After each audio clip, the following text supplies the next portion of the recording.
Yadav films Bhojpuri Sonu चनोरी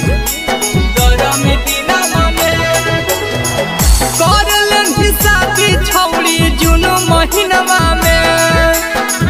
कर शादी छौड़ी जून महीनवा में कि दिलवा तोड़ देनी गे छौड़ी हमर गरमी दिनवा में कि दिलवा तोड़ देनी गे छौड़ी हमर गरमी दिनवा में हमें कानू हियो लोटी लोटी जमीनवा में हमें कानू हियो लोटी लोटी जमीनवा में कि दिलवा तोड़ देनी गे छौड़ी हमर गरमी दिनवा में कि दिलवा तोड़ देनी गे छौड़ी हमर गरमी दिनवा में हमर गरमी दिनवा में दिलवा तोड़ देनी गे छौड़ी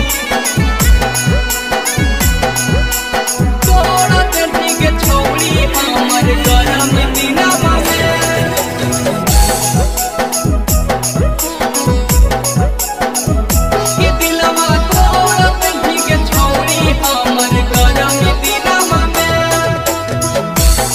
खुश हम छौड़ी पियावा के पास गे एसी वाला हवा खिलैतो होई जैभी नास गे होई जैभी नास गे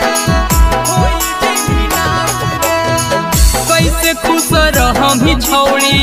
पियावा के पास गे एसी वाला हवा खिलैतो होई जैभी नास गे हम पसीनमा में हम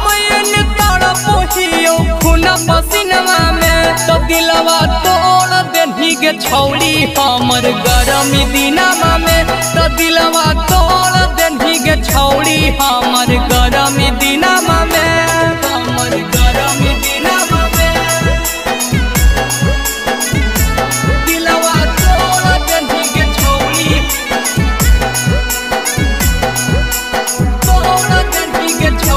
हमर गरमी दिनवा में कि दिलवा तोड़ देनी गे छौड़ी हमर गरमी दिनवा में प्यार के नाम पर कहीं टाइम पास गे कैसे कोनो छौड़ा छौड़ी पर करतो विश्वास गे